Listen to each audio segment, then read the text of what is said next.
Vice Ganda at Ann Curtis, magkasamang nakiramay sa burol ni Mommy Jonesia Pacquiao.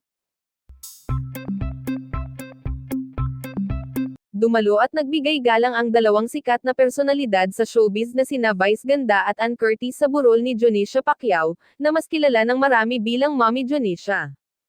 Magkasamang namataan ang dalawa habang tahimik na pumapasok sa venue upang magbigay ng kanilang pakikiramay sa pamilya Pacquiao.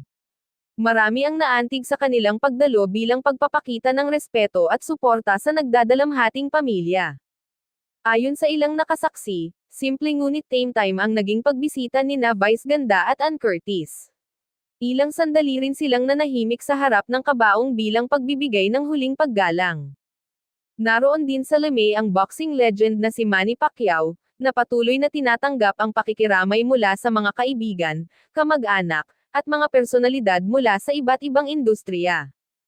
Hindi rin naiwasan ng ilang dumalo na maging emosyonal sa nasabing okasyon, lalo na't kilala si Mommy Jonesia bilang isang mapagmahal na ina at matatag na haligi ng pamilya Pacquiao.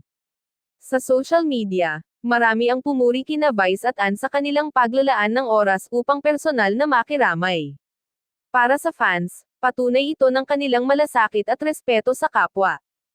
Ayon sa ilang observers, malaki ang naging impluwensya ni Mommy Jonesia hindi lamang sa pamilya kundi maging sa mga taong nakapaligid sa kanila sa mundo ng sports at showbiz.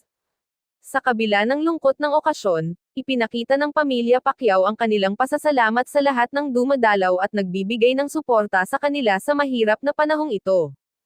Patuloy namang dumadaloy ang mga mensahe ng pakikiramay mula sa publiko at mga tagahanga ni Manny Pacquiao sa iba't ibang bahagi ng bansa.